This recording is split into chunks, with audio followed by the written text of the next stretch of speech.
Olá, Mato Grosso do Sul. Eu sou o Dr. Luiz Ovando e começa agora o nosso programa Tribuna da Saúde. Claro, na TV Educativa. Para falar sobre direito médico, recebo no programa de hoje o Dr. Rômulo Gustavo de Moraes Ovando, mais conhecido por Rômulo Ovando. Dr. Rômulo é advogado, doutorando em Direito pelo Centro Universitário de Brasília. Ele é mestre em Desenvolvimento Local em Contexto de Territorialidades e da Universidade Católica Dom Bosco. É pós-graduado em Direito Médico e Hospitalar pela Escola Paulista de Direito. É pós-graduado em Direito do Trabalho e Processo do Trabalho pela Faculdade de Direito Damásio de Jesus. Ele é pós-graduado em Direito Civil e Direito Processual Civil pela Escola Paulista de Direito, em São Paulo. É graduado em Ciências Jurídicas pela Universidade Católica Dom Bosco. Ele é professor do curso de Direito da Faculdade Estácio de Sá de Campo Grande, Mato Grosso do Sul, e Faculdade Prime e Universidade Estadual de Mato Grosso do Sul. Ele é membro da Comissão de Direito Médico Sanitário e Defesa da Saúde na OAB de Mato Grosso do Sul. Advogado atuante em Direito da Saúde, Direito do Trabalho, Direito Civil e Direito do Consumidor. É sócio do Escritório Jurídico Moraes Ovando Advogados.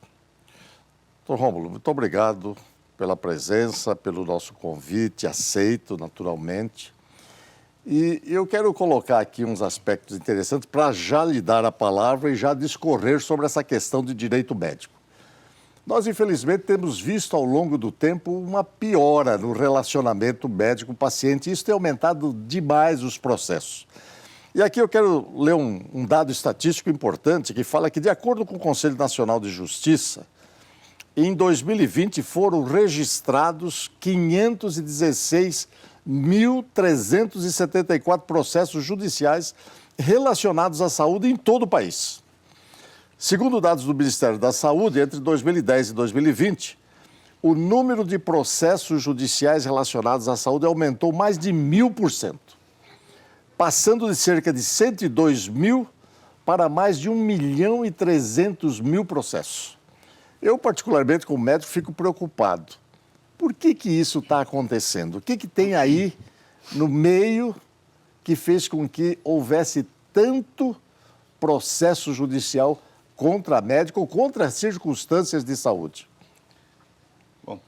Bom dia, doutor Luiz Ovando, bom dia aos telespectadores. Quero dizer, em primeiro lugar, que é uma honra e satisfação estar aqui diante do senhor e da TV Educativa, poder falar um pouco sobre o assunto de direito médico, né, que muito inquieta a sociedade. Em segundo plano, quando a gente fala em processo judicial, no primeiro momento nós temos que lembrar que a saúde é um direito de todos e um dever do Estado. Um Estado em todas as suas formas de manifestação perante a sociedade. Então, a administração pública, direta e indireta, ela tem o dever de prestar a saúde, mas não somente prestar a saúde à sociedade, mas uma saúde de qualidade. Infelizmente, nós não temos visto isso na prática. E, além dessas questões que são intrinsecamente relacionadas à qualidade, hoje o cidadão ele está muito mais informado. Então, ele tem acesso a diversas informações a respeito dos seus direitos enquanto paciente, né? E isso acaba desembocando no Poder Judiciário. Por que acontece? Quando a pessoa ela tem conhecimento dos seus direitos, e isso é importante, ela começa a ter uma percepção a respeito daquela relação médico-paciente de uma forma mais aprofundada, de maneira a exigir determinados comportamentos naquela circunstância. Então, nós temos diversos fatores que envolvem, né, esse aumento exponencial do número de processos judiciais envolvendo a saúde como um todo. Então, dentro desses pontos, nós temos aí questões envolvendo erros médicos, e é importante que se diga aqui, doutor Luiz Ovando, que erro médico não é apenas aquele erro grosseiro que o médico comete, né? Como a gente pode citar aqui como exemplo, a amputação de um membro que não deveria ter sido amputado. Trocado, exatamente, né? Então, o que acontece? O erro médico ele envolve aspectos muito mais complexos. Por exemplo, a ausência de informação por parte do profissional médico ao paciente pode ensejar um erro médico. O erro de diagnóstico pode ser também qualificado como um erro médico. Então, são várias questões, né, que incidem e acabam trazendo consequências mazelas para o paciente, mas também para o profissional da saúde. Muito mais grave, porque esse profissional da saúde ele não responde apenas no aspecto da responsabilidade civil. Ele pode responder um processo administrativo perante o Conselho Regional de Medicina, ele pode, dependendo das circunstâncias, responder um processo criminal. E aí também enseja a questão da responsabilidade civil, onde nós temos aí a abrangência de uma questão pecuniária, né, a respeito de uma indenização sob a vertente material e também uma indenização moral, onde há ofensa de direitos à personalidade daquele paciente. Perfeito, doutor. Uma excelente explicação. Nós temos agora uma pergunta do nosso telespectador, Walter Pael Barbosa, filho de 54 anos, ele tem uma dúvida, ele vai colocar para nós aqui para o senhor responder. Doutor Luiz, meu nome é Walter Pael. Eu queria lhe perguntar, existe alguma lei que protege o paciente no caso de demora no posto de saúde para atendimento?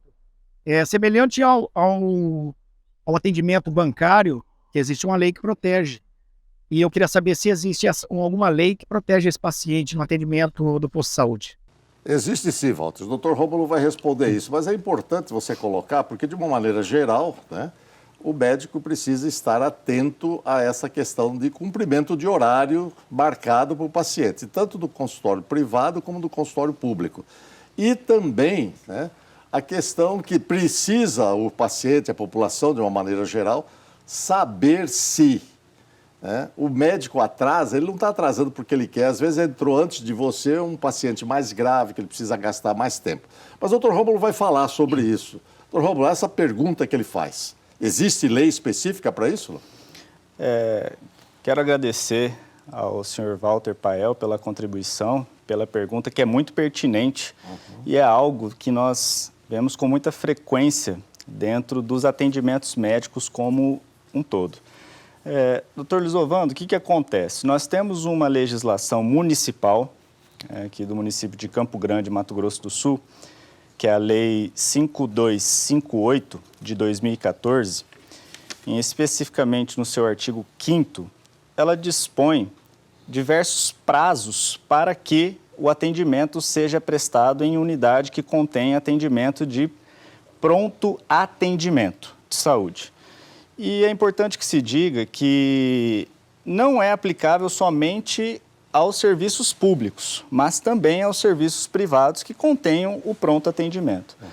Então, nós temos ali, dependendo da emergencialidade, dependendo da urgência desse atendimento, esse paciente ele será atendido num prazo exíguo, num prazo menor, mais rápido. Então, nós temos ali, por exemplo, o paciente que chega num estado clínico grave de saúde e precisa de um atendimento emergencial, ele deve ser atendido no máximo 15 minutos, entendeu? Se ele chega num estado de urgência, ele deve ser atendido no máximo 60 minutos.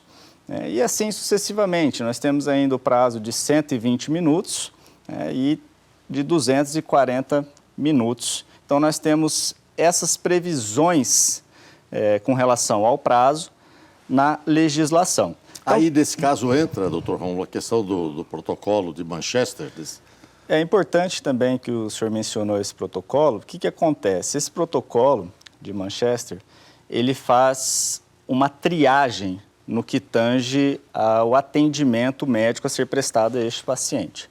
Então, é muito comum, enquanto nós, pacientes, quando nos dirigimos a um estabelecimento de saúde, passarmos por essa triagem. Então, no primeiro momento, esse protocolo de Manchester ele é feito por um profissional da enfermagem. E esse profissional da enfermagem ele vai avaliar o quadro clínico desse paciente de acordo com os sintomas, de acordo com a dor, de acordo com a emergencialidade ou urgência que deve ser prestado àquele paciente. E esse protocolo é interessante porque ele tem, por isso que nós, quando ingressamos no estabelecimento de saúde, nós recebemos uma pulseira. E essa pulseira ela tem uma cor. Então, dependendo das circunstâncias em que o paciente se encontra, ele vai receber lá uma pulseira na cor vermelha. Isso significa que esse paciente ele precisa de um atendimento rápido, um atendimento célere. Se ele chegar com uma pulseira amarela, ele não está, vamos dizer assim, num quadro de emergencialidade, mas é um quadro importante, que deve ser analisado, mas que não pode ficar ali aguardando muito tempo para receber um atendimento. E da mesma forma, recebe a pulseira verde, a pulseira azul, tudo isso faz parte, né, do teor do protocolo de Manchester, que deve ser ali aplicado quando dos estabelecimentos de saúde. Essa é muito importante, Sr. Walter, essa explicação do Dr. Rômulo, porque o que a gente percebe de uma maneira geral, né? Medicina é uma profissão onde precisa, primeiro, ter uma formação ética bastante apurada e consistente. Porque medicina é a profissão onde você engana, se você realmente for um indivíduo preparado e tiver mau caráter, você engana todo mundo, inclusive os conselhos. E o que acontece às vezes numa situação dessa? A pessoa chega, aparentemente ela não está mal, e de uma forma a pessoa avalia, não vai olhar o que está acontecendo, não vai perguntar, e esse protocolo, na verdade, ajuda. Quando a gente fala emergência e urgência, nós já tivemos uma discussão aqui sobre isso, quando se fala emergência é celeridade, é necessidade de atendimento dentro de minutos. E ao passo que a urgência ela pode esperar até um pouco mais, mas um desses casos de urgência ele pode transformar em emergência se não se tiver alguém atrás avaliando adequadamente e vendo a potencialidade do quadro em termos de piora.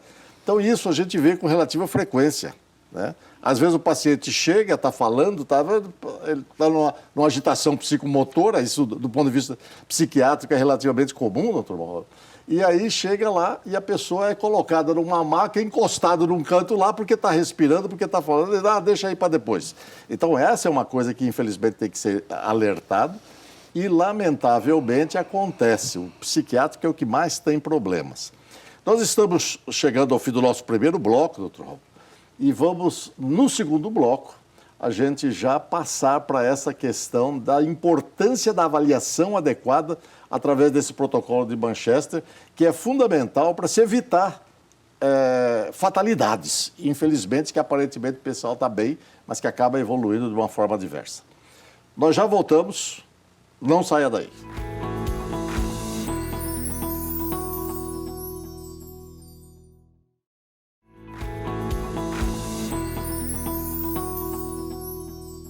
Voltamos a apresentar o Tribuna da Saúde aqui na TV Educativa de Mato Grosso do Sul. Acompanhe ao vivo pelo portal da Educativa e participe pelo WhatsApp 998321122. O nosso convidado de hoje é o advogado Dr. Rômulo Ovando, que está respondendo às dúvidas dos nossos telespectadores sobre direito médico. Isso é amplo, é direito tanto do profissional de saúde como também do paciente, do usuário. E nós vamos aqui, né, para um outro questionamento, doutor Rômulo. E desta vez, da telespectadora Doriete Maidana Fernandes. Olá, doutor Luiz. Meu nome é Doriete. Eu fui no UBS do meu bairro e quando eu levei minha filha de 5 anos para ser atendida porque ela estava com febre e estava doentinha. Quando chegou lá, me pediram o número do SUS, eu dei. Aí pediram a certidão de nascimento e depois um documento com foto dela. E como eu não tinha um documento com foto dela, eles não quiseram atender. Eu queria saber se isso é certo ou se isso foi errado, porque eu não consegui ser atendida da minha filha, porque não tinha documento com foto. Doriete, isso aí, infelizmente, não está no protocolo de Manchester. Só faltaram pedir para você o cabelo do bisavô do tataravô da sua filha. Isso é um absurdo. Doutor Rômulo, o que você pode responder aí para a dona Doriete sobre esse absurdo? Bom, dona Doriete, muito obrigado pelo questionamento. É muito pertinente, né, falar sobre esse assunto. Mas o que acontece? Dentro dessa questão do direito à saúde, por ser um direito, nós temos o princípio da universalidade previsto aí no Sistema Único de Saúde. Esse princípio dispõe que todos os cidadãos possuem direito ao acesso à saúde, de forma indistinta. Então, independente de identificação. Isso, independentemente de gênero, independentemente de cor, de etnia, de crença religiosa, independentemente de qualquer distinção. A legislação ela é muito clara nesse sentido. Nesse caso específico que ocorreu, infelizmente, com a dona Doriete, deve haver um bom senso por parte do estabelecimento de saúde que prestou esse atendimento, que na verdade não prestou esse atendimento quando deveria.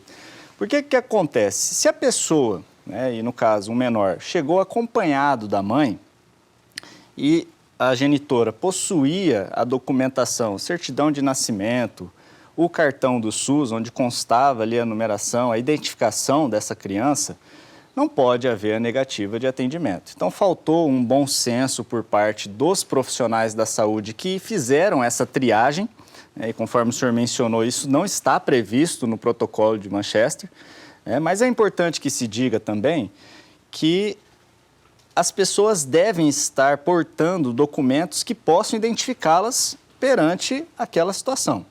Mas o estabelecimento ele não pode negar atendimento. Isso não é condição sine qua non para ser atendido? Não, não pode. Isso é um absurdo e isso, dependendo das circunstâncias, pode, inclusive, cabe processo. Ensejar um processo judicial, né, dependendo ali se esse paciente necessitava, por exemplo, de um atendimento de urgência, um atendimento emergencial. A potencialidade da febre que a gente não sabe. Podia ser uma meningite. Exato. E dentro de 12 horas a criança está inválida. Exatamente. Isso é um absurdo, isso não pode acontecer de forma alguma. O que nesse caso deveria ter sido feito? Prestado atendimento, solicitado a essa mãe, a senhora Doriete, que posteriormente, em um novo atendimento, trouxesse a documentação pertinente, com foto, para que ficasse registrado no prontuário desse paciente. Doriete, o que o doutor Rômulo coloca aqui é o seguinte, quer dizer, houve negligência de quem lhe atendeu. E, infelizmente, nós temos que falar isso. Nós não podemos passar a mão na cabeça. Houve negligência, irresponsabilidade, falta de sensibilidade. O que deveria ter sido feito era exatamente colocar a sua filha para dentro, avaliar, ver a potencialidade do quadro de febril. Podia ser uma virose boba. Falar, dona Doriete, dá um banho na criança, dá uma dipirona aí, vai resolver, não vai ter problema. Mas isso depois de uma avaliação. Mas nós não podemos colocar para dentro porque a senhora precisa de um documento com foto. Na verdade, não precisa. Mas eu quero aqui deixar bem claro a todos aqueles que estão nos ouvindo, e assistindo, que esse tipo de comportamento tem que ser banido do Serviço Público de Saúde. Isso não pode acontecer. Quando acontecer, reclame. Vá ao Conselho Municipal de Saúde, denuncie e apure realmente a responsabilidade.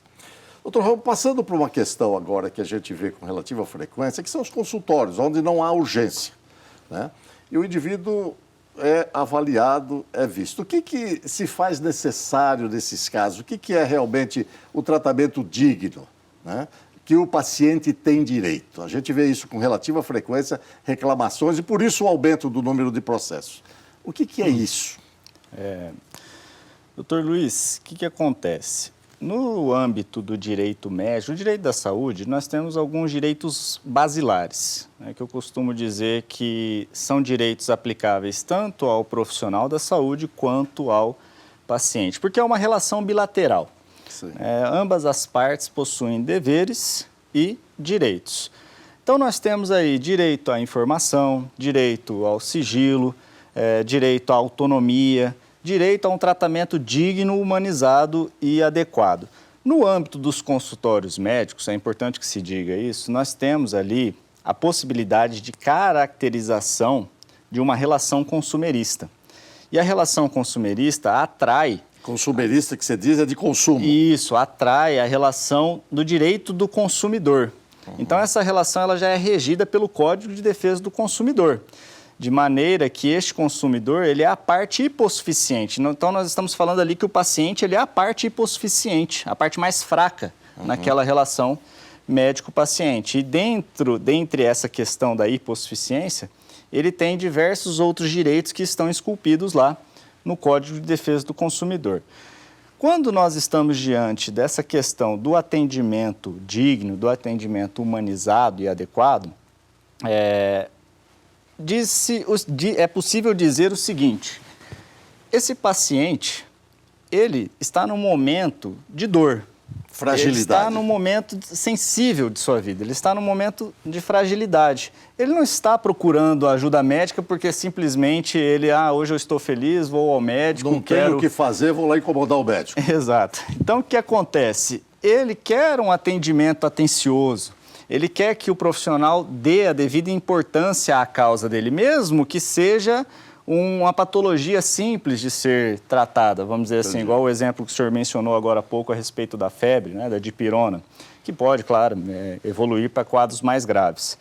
Mas ele quer ser tratado pelo nome, ele quer receber as informações a respeito do caso dele, ele quer ter um tratamento humanizado no que tange ao acolhimento, no que tange à sensibilidade do profissional da saúde dos préstimos a esse paciente. Então, dentro do tratamento humanizado, nós temos diversas questões que podem ser abordadas. Por exemplo, eu cito muito aí um caso de crianças autistas, né, que tem lá uma estima com algum animal de estimação, né, e elas têm uma maior abrangência no que tange à melhora do seu quadro clínico quando estão diante de um determinado animal, né, aquele bichinho que auxilia ela naquelas horas de dor, né, de angústia, de ansiedade. E isso pode, né, dependendo das circunstâncias de onde esse paciente se encontra, poder ser levado, esse animal... Fazer a diferença no tratamento. Exatamente. Então, basicamente isso é humanidade. Isso. É um tratamento humanizado. É levar em consideração as qualidades do ser humano, naquilo que nós temos, inclusive, dentro da própria Constituição Federal. A Constituição Federal, no artigo 1º, inciso 3º, ela menciona a dignidade da pessoa humana. E é muito amplo, é muito vago. Então, nós podemos enquadrar dentro da dignidade da pessoa humana várias questões, dentre essas que eu mencionei aqui. Doutor João, tem um aspecto importante que a gente vê no consultório, eu continuo atuando ainda no consultório, e é frequente, às vezes, você receber pacientes que falam assim: doutor, eu vim aqui para ouvir a sua opinião. E o que a gente percebe? Eu estava dizendo que a medicina é uma das profissões onde você pode, inclusive, enganar, né, trapacear, com muita facilidade. Porque é um conhecimento que implica, inclusive, em conhecimento técnico e também em conhecimento de experiência, de vivência profissional. E a gente vê muito hoje, diante da tecnologia, o paciente vem assim: doutor, me propuseram, né, um tratamento, um implante de marca-passo. Mas aí você diz assim: mas por quê? O médico falou? Não, ele falou, mas eu não entendi. Isso é extremamente comum, o tratamento e o exame. O que o paciente tem de direito em relação a isso quando se propõe alguma coisa diante... vamos dizer assim, essa nuvem, diante essa nebulosidade, não que a coisa seja errada sempre, mas que às vezes não fica claro para o paciente para ele tomar as medidas. O que acontece, doutor Lisovando? Quando o paciente ele se dirige ao profissional da saúde, em específico, profissional médico, ele quer resolver o problema, ele quer resolubilidade. E muitas vezes isso não acontece. Muitas vezes aquele paciente, quando ele procura o profissional, ele sai com mais dúvidas do que quando ele chegou. E é importante que se diga que ao paciente é dada a garantia dele procurar outras informações junto a outros profissionais médicos e, de preferência, especialistas naquele assunto. Então, o paciente ele não precisa ficar recluso, restrito a um profissional médico. Ele pode buscar ali a segunda, terceira, quarta, quinta, sexta opinião a respeito do seu quadro clínico de saúde. A ele é dado esse direito, é um direito do paciente, né? Ele é livre para escolher, ele tem essa autonomia em escolher, né, qual é o procedimento, qual é o tratamento a que ele será submetido. Porém, é importante também que seja dito que o profissional médico é o detentor do conhecimento. Então, qual é a obrigação desse profissional junto ao paciente? Esclarecer. Esclarecer, apontar as consequências, apontar os benefícios e dizer ao paciente, o senhor tem essas opções e agora cabe ao senhor escolher de acordo aí com as suas próprias convicções. Doutor Rômulo, tudo que é bom dura pouco, acaba logo, né? A nossa conversa está muito boa, tem muito mais coisas, mas infelizmente nós chegamos ao fim do nosso programa. Eu quero deixar a palavra para as suas considerações finais. Bom, doutor Lisovando, mais uma vez eu quero agradecer, dizer que é uma honra estar aqui diante do senhor, dos seus telespectadores, da TV Educativa, que me proporcionou esse convite, né, e me colocar inteiramente à disposição, né, no futuro a gente possa bater um novo papo a respeito sobre direito médico, que nós vimos que tem várias questões intrigantes. Muito obrigado e até breve. Eu que agradeço. Muito obrigado. Chegamos mais uma vez ao fim do nosso programa Tribuna da Saúde. Siga nossas redes sociais, @Dr. Luiz Ovando, e vejo você no nosso próximo programa. Até lá.